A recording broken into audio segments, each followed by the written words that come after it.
Hello, my name's Anthony and welcome to Wash Wednesday. Today we also have Anthony. What kind of car we got, man? We have a 1990 turbocharged Mazda Miata in anthracite gray.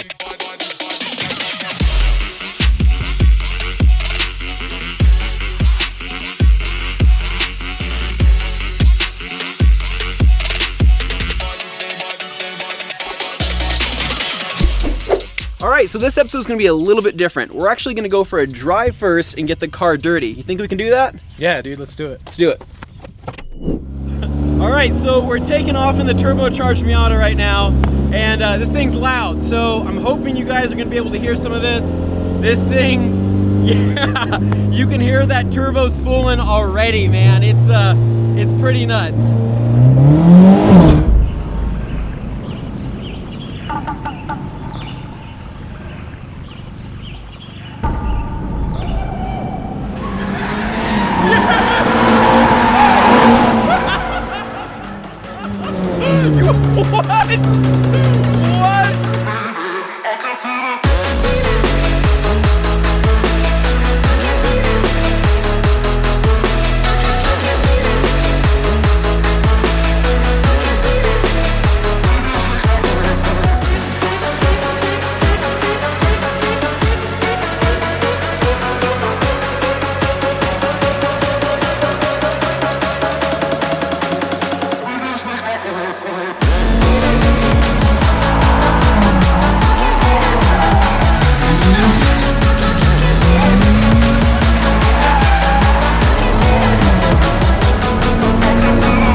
All right, so we are back in the studio after that just insane drive, man. That was just, it was crazy. That was absolutely insane. I want to thank you right now because it was that awesome. No problem, man. It was a lot of fun. Yeah, dude, it was nuts. So anyways, we are going to move on with our wash because the car is now filthy. We've kicked up and caked up a lot of dirt onto the rear fenders. We have rubber on the car in multiple places.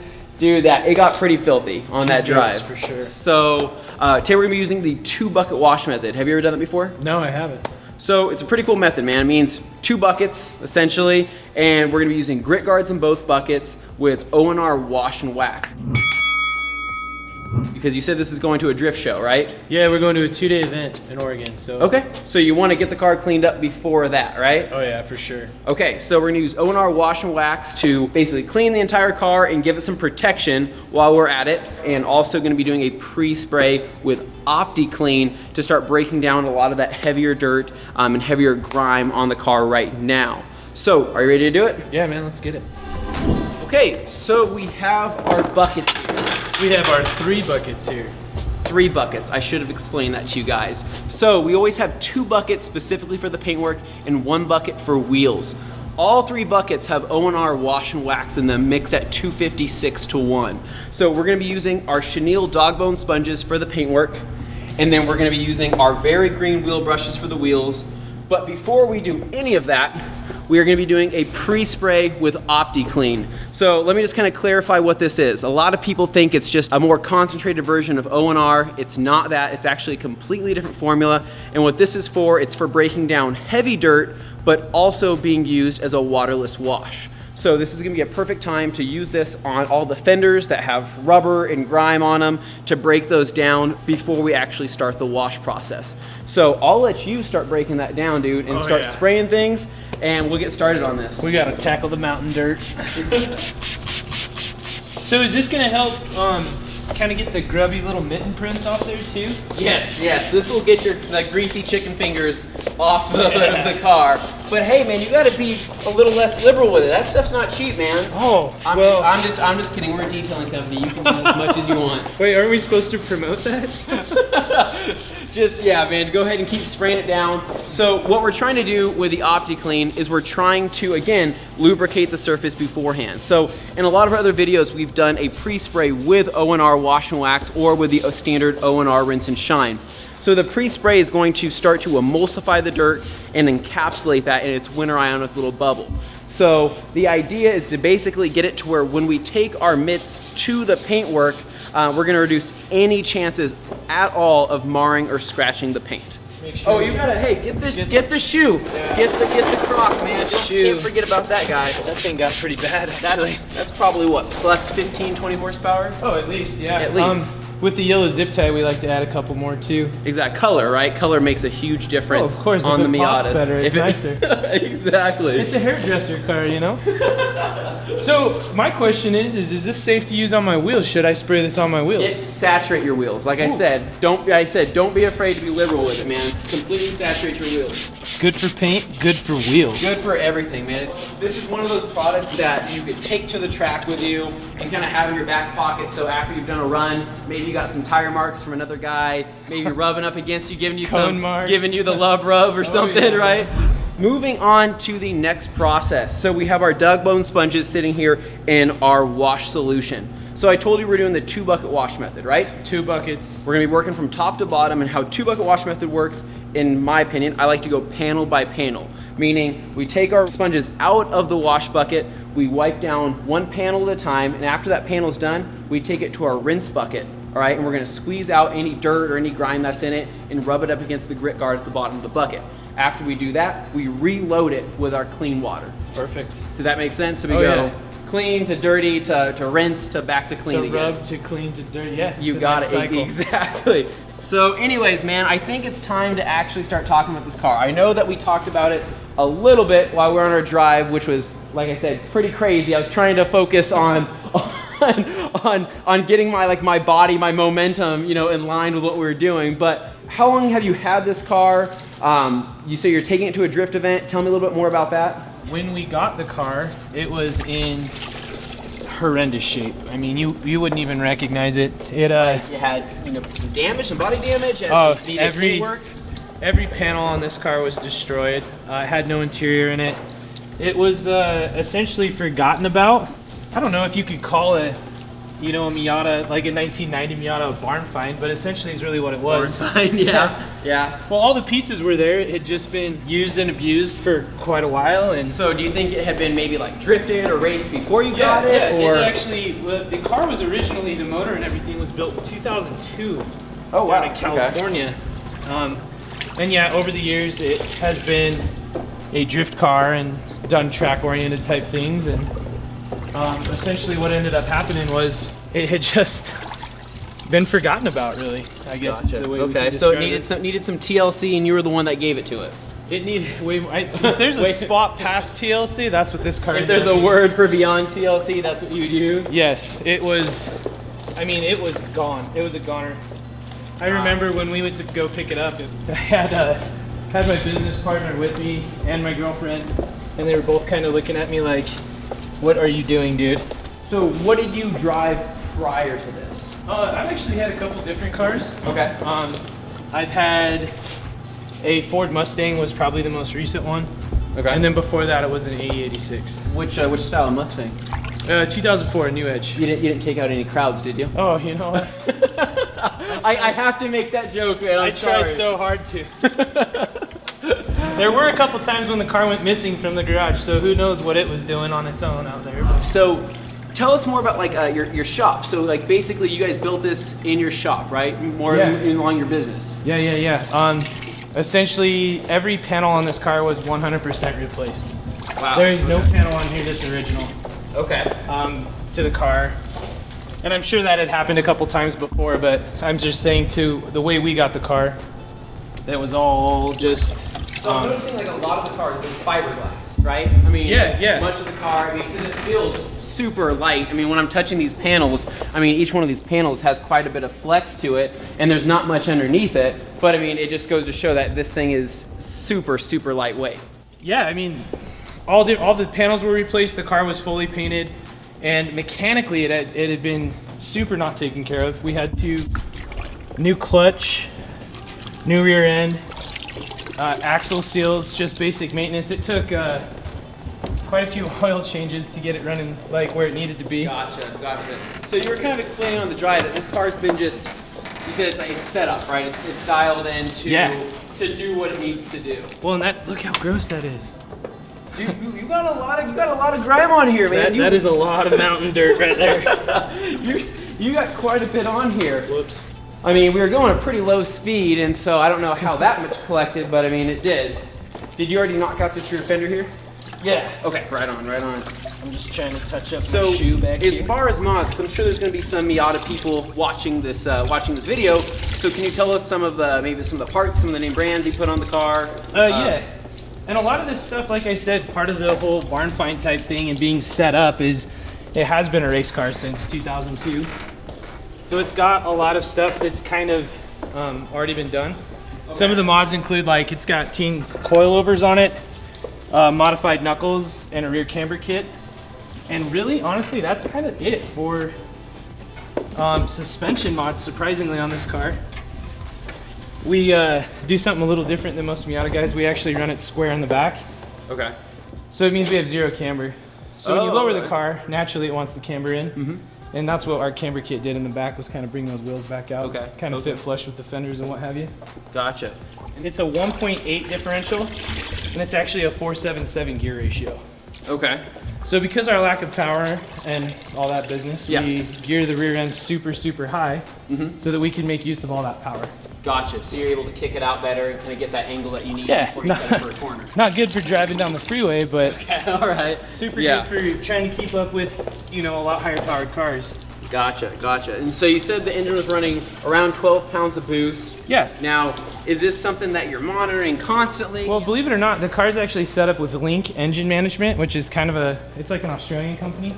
Oh, no way. Okay. Super old school. Like, we're talking, this stuff was... Back in the day, like 2002 when the car was built type of thing? Yeah, this engine management system's very, very old, kind of dated. And it's set up so well that we haven't had a need to mess with it. Wow, all right. And then the turbo kit, for reference, so people know what you're running. Honestly, it's like a Frankenstein hodgepodge type kit. It was kind of put together. Well, like I said, most of the parts were on the car. It's something that we've maintained, I guess. Gotcha. Okay. It was a carb legal California style gritty kit. And then as the parts have deteriorated and whatnot, it has been upgraded or replaced with everything else. It's a cool car, man.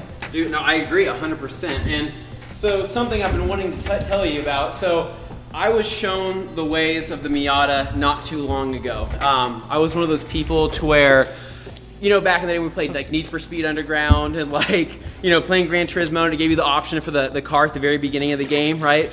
Yeah. I always didn't choose the Miata. I chose the Civic or I chose something else. Oh, and I just, cause I was like, I saw a Miata and I didn't know what it was. I just wasn't a fan. I don't know if it was maybe the looks of the time or I don't know, just the concept of a Miata. Like, it's like a hairdresser car, like a girl car. Well, that's kind of like what I pictured, you know. I remember being a kid, my mom's friends had these cars in red or whatnot, and they were their little top-down convertible that was cheap. And so I eventually got my hands on one. I was handed the keys to one, and I was told just to say, hey, go rip around on this thing. And I looked at him like, are you for real? And he's like, you go rip around on it. So fortunately, this was more of a built Miata. It did have a cage on it. It had, you know, coilovers on it. Had really nice lightweight wheels. It was pretty well built up.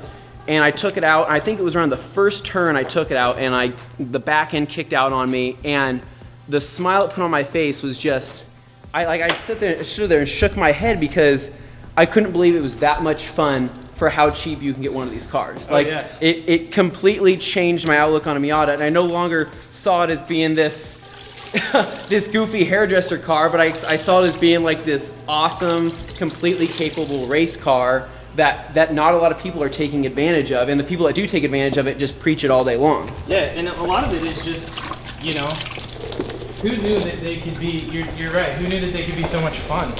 Cosmetically, they're not like a lot to look at. Well, what you've done with this has made it something to look at. I mean, like, looking at this car, I think this is what I would want to do if I were to pick up a Miata. It doesn't look goofy, it looks mean. Yeah, and that was a lot of the idea with the styling behind this one. Really keep the stock look with not super aggressive, like wide vented flares in the front and like stuff like that. It was really trying to keep the lines of the car. Some people Some people don't like the rear bumper. I was gonna say, I noticed you don't have a rear bumper here, and is that because it looks so good that you can't see it, or is it because there's not a bumper there? We washed it too hard, and I think. Gotcha. That's not with our products, though. That wasn't something that we did here. No, we actually had been kind of on the fence about running a rear bumper, and I couldn't really find anything that I liked that I thought flowed with the vehicle. Okay. And so there you have it. And it doesn't look terrible, but. Dude, I think you did an awesome job with this, and I actually love this color of the car. But it looks like we're done, man. It looks like we have completely washed this car. I think we actually went over things twice because we had a good time talking. So now it's time to dry the car. So we're gonna go ahead and grab our drying towels, and we'll be back right here in a second. Okay, so the car is completely washed. But I think we might have gone over it a couple times, man. I think we started talking and we were hitting panels over and over again, but that's fine. So that means the drying process is gonna go that much faster. So we have our car wash towels, that's what they're called, our car wash towels being our drying towels. Now these are awesome for like an all-purpose terry, but I actually like them a lot as being a car wash towel. They're just the right size to be able to manipulate and be able to basically dry off a car with really just only a couple towels. So you'll get one of those, and I'm also gonna give you something else to try out. So this is our glass whooping glass drying towel. So I know there's not much glass. I think there's a total of what, two little windows and a windshield. Two little windows and a windshield, man. So I'm gonna let you get started on that. I know you said that there was some bug guts on the windshield itself. So what's awesome about the glass whooping is it does have a little terry scrubber on there. So the little areas that are maybe, I guess, harder to get or harder to get off, you can use that to kind of break them down before you do a streak-free clean with the towel. So I'll have you get started on those, and I'm gonna get started on the back end of the car. Ooh, the best end. The best end, exactly. Man, this works amazing. It works really well. I mean, with a well lubricated surface, man, I think that glass towel is one of my favorite glass towels. Yeah. It has some grab to it, but it has just enough to remove all that dirt and all the extra debris, but it's still smooth when you have like a lubricated surface. Yeah, it really took me by surprise, actually. I'm kind of excited about it. So what we love about these car wash towels is they make a great wax removal towel, they make a great polish removal towel, but being a drying towel, nobody ever really thinks about that. They think car wash towel, they think that you would use it to actually wash the car with, meaning that would be your wash media. We're using it to dry the car. And they're extremely absorbent, and probably with this Miata itself, we could probably get away with using one towel to dry the entire car, but I want Anthony to try out the amazingness that these things are. I love touching these new things. They're soft, right? Super soft, super nice. This car gets a better wash than I do, for sure. So basically, kind of like our wash method, we always like to work from like top to bottom, which means we're gonna while the towel is new, we're gonna get all the major paint work that you're gonna see, and then save the lower areas for last. Yeah. So the side skirts and everywhere that has the heavier dirt or heavier buildup, you would save that for last, even in the drying process. Perfect. Make sense? Yes, sir. Right on, man. She shines up real nice. You know, that's kind of the best way to do a wash on a convertible is a rinseless, because you can leave the top down and do the entire car and not worry about a ton of water flying into the interior, because I don't think you like a wet seat, right? No, wet seats are no fun. So you do have a top for this thing though, right? Actually, it's got a pretty cool top. We made a bikini top for it. Okay. And it just says no step on snake. No step on snake? Yeah. There's no step on snake. No step on snake. It's gonna rain all weekend. So how does this thing handle in the rain? Actually, a lower powered car like this handles quite a bit smoother, easier, I guess is what it is. You don't have to push the car quite as hard to get it to do the same amount of things. Okay. It's easier on tires and whatnot, but I'm going to show you a pro tip real quick, because I'm seeing something I don't like. Whew. I'm sorry. I'm not trying to ruin your day here. I'm just such a noob. Because you've done so many nice things for me today by taking me for a ride in this awesome car. But drying methods, all right? I should have covered this beforehand because you're new, right? You're new and you don't know what to do. I don't know what to do. I'm new. I'm new. I'm new. What do I do? So what I like to do is I like to fold the towel to basically a hand-sized drying surface area. So I'll fold it as many times as I need to kind of get it to where it fits in the palm of my hand. So that way, when you are getting a lower area of the car, you're not having that towel hang down and pick up that dirt from the floor. Because the second you hit the floor and you bring the towel up, and you bring it back to your paintwork, it's probably not gonna end It makes sense. in a good result. So I always fold it, and what I do is, so I have this side, fold it once, bring it over. I have 2 more sides to fold it. I can flip it in half again. I basically have 8 surface areas in just this particular fold. So versatile. So versatile. It's like magic, right? So many sides. So many sides. Use the sides. And that's what I like to do for drying lower portions of the car, because I hate when a towel drags. Basically, to me, when a towel hits the ground, it's a dead towel. I toss it or I throw it in the washer immediately. And see, for wiping techniques, I've always been a scruncher. A scruncher? Some people Okay. are folders, some Okay, people are yeah, scrunchers. yeah. And I'm just glad you've given me this knowledge now. I've shown you the way. Shown you knowledge. Shown you the way. You've shown me the drift way. I'm showing you the drying way, right? It's just a learning experience. Kind all of the the way same thing. Are we done? We ran out of car to dry. I feel like we're running out of car, and I feel like there's a lot to talk about. Okay, we have the back end here. Oh yeah. So you're going to this drift event now. Is this something that, so you're drifting with other people out there, right? Yeah. There's about 100 other cars that are going to be out there. At the same time? Oh no, not at the same Okay, time. okay. I but was like, people that are "Geez, going to be man, out there. That sounds crazy. That sounds insane. So we talked about how drifting, how it's just a beautiful thing to do. You know, when you're out there and you're seeing scenery and you're out there on a mountain, what's it like when you're drifting with other people out there on a track or at an event like this? Is it just pure chaos and trying not to brake or try not to crash or hit anybody? I mean, you essentially double the intensity. You've got a lot of variables in a car when you're drifting and sliding like we were doing before. And now you've got to take into account, like, what line is this guy taking? How much power does this guy have? What can he get himself out of? What's his skill level like?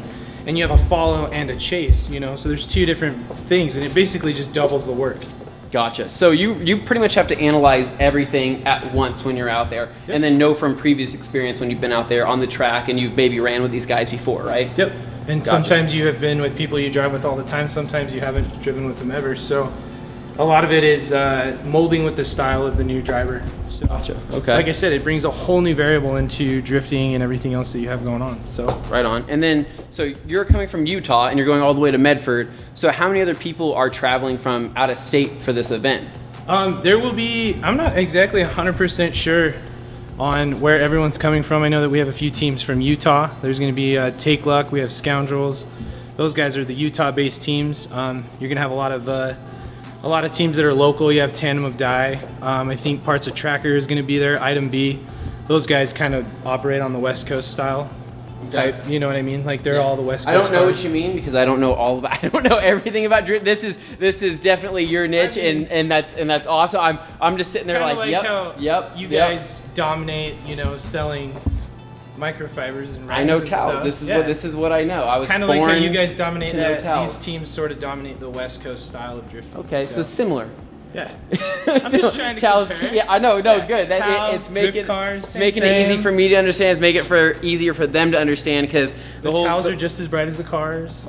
like that. There I you like go. that. So the whole goal of the show is education, of course. So like we try to not only educate people on proper washing techniques, but also show them cool cars and show them cars that they may be interested in, things that they want to learn about. And I'm sure a lot of these people are finding out new things about maybe drifting that they may have not known before, or that they could drift a turbo Miata, flawlessly and just bang on it all day and have an awesome time, right? Yeah.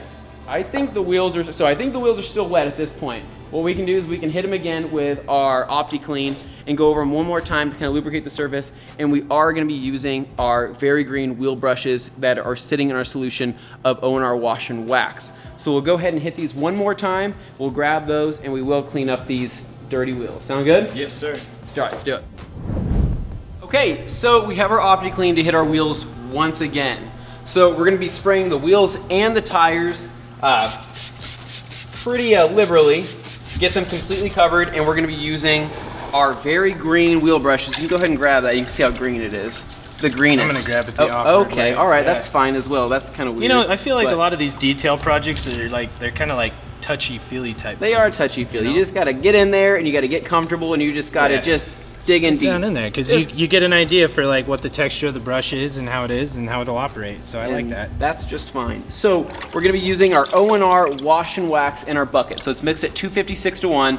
So what you're going to do is you're going to load up your brush, get it all loaded with O&R, and then you're going to take that to the face of the wheel. So you're not going to see it get super sudsy like you'd see with normal soap. You're going to be wondering whether wondering whether or not you're actually doing any work, but it is safe on the surface. You're not causing any scratching or any marring or anything like that. And don't be afraid to dip back into the bucket twice, man. Oh yeah, get more of that stuff. So after I usually hit the face of the wheel, that's when I'll hit the face of the tire before going back into the bucket to move on to the different wheel and tire. So looks like you got it. Looks like we got it pretty well. What do you think? It's so satisfying, you know, using good stuff to clean your stuff. I agree. I agree. Stuff you can on hit it. stuff. Hit it one more time. Oh, look at that. Would you look at it? Would you just look at that? Would you just look at that? Would you just look at that? Just look at it. We could skip the tires. I mean, they just die anyway, but it's all right. I know you're probably gonna get some new tires after this trip, right? yeah. Viking death. We'll send them off with a clean. The fire or something, right? Yeah, there you go. So, all right. So for our drying towels, because these wheels are pretty intricate and there's lots of little like cracks and crevices and little holes in here, we're going to be using our Edgeless 245 in black. So this is our thinnest towel as far as being the lightest GSM that we offer, but still being extremely absorbent. So this is nice because it's easy to manipulate, like our other Terries, which are gonna be able to get inside these small little holes here. I'm gonna make you do this work, by the way, because this looks tedious. I think there's 50 of them? Probably. Probably. So then what I would do first is gonna go ahead and hit the barrel of the rim and get all of that basically that standing water, pick that up, and then what you're gonna do is you're gonna go back and get the more intricate areas. I know it's a lot of work, but I'm trusting that you can do this. You guys can come get me later. I'll be here. You'll be here all night. You want a sleeping bag? Yes, please. All right, so I'm gonna move on to the front wheel. I noticed that the front wheels are a lot cleaner than the rear wheels. That could be for a reason, right? It tends to get like that. So I'm not having a problem with the brush getting into the intricate areas. I'm having a problem when it comes to drying. So this would be a good opportunity to use maybe some type of filtered blower or some type of air dryer to where you could maybe spray this off and get it to where you're not gonna leave behind any polymer spots. But since we don't have that luxury today and we're gonna be here all night anyways, we're gonna be using our Edgeless 245. All right, so we are officially done with the Miata, and that includes everything. It was a pretty small car, it wasn't a ton of work, but we got to use some products. And Anthony, man, what do you think? You know, I liked the knowledge that I got to learn. I like this stuff. You will use like almost the Opti entire Clean. bottle. You actually didn't need to use the entire bottle, but you did. You and know. that's okay. And that's okay. So I'm guessing this was your favorite. You know, actually that wasn't my favorite. You know, you might be surprised to know this. My favorite was the brush. Okay, yeah, you did have an intimate moment with that green brush. You liked it a lot. I do like that brush. That brush was great. It was great. You liked it for the wheels then? Yeah, it floats on water. I mean, that's great. Yeah, so it's not you're not diving down into the bucket to try to pick it up. You know, and really what it comes down to is what makes the job super easy, and it's little things like that. Yeah, the brush floats. Thank you so much. And it really comes down to it. It really gets inside. You know, it gets inside the spokes of the wheels and what have you, and it just makes the job super easy. These wheels turned out awesome. I mean, in all honesty, I mean, these were completely saturated with dirt debris and everything else that we picked up on that mountain ride. All the fun dirt. Yeah, exactly, man. So we're glad that we had you on the show, man. Like I said, I feel like we connected on that level. We got to talk cars, we got to drift. I mean, like I said, that experience was just awesome. And I like that you're sarcastic because I'm also sarcastic. And I don't know if it's just an Anthony thing or probably. Are you Anthony's out there? Are you guys sarcastic too? Maybe. Okay. All right. Come find us. That's we're looking for you. So, but yeah, man, we had just an awesome time. And I loved learning about this car. I'm sure they liked learning about this car. And we definitely want to have you back on the show. We want to see it down the road. I'm sure it's just going to get crazier and crazier, whether it's going to be graphicked out or who knows, maybe wider fenders, something down the road, right? There's always the possibilities. Yeah, exactly, man. So where can everybody find out more about this Miata, more about your builds, and more about your company? Right, so you can follow us on Instagram at 76 Racing. You can also find us on Facebook at SEVENSIX or on the web, 76racing.com. All right, so you got plenty of platforms to see awesome pictures and videos and things like that. Yeah. Awesome, man. So the whole point of the show is to teach you guys proper wash techniques, to teach you proper wash techniques. So did you learn something? Yeah, how to not wash my car like a caveman. All right, right on, man.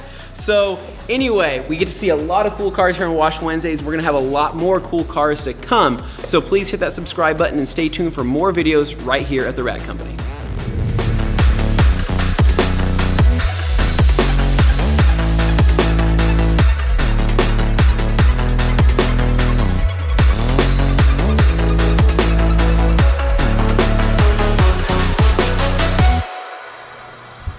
Oh, you've got me touching the towels again over here. Just being a creep.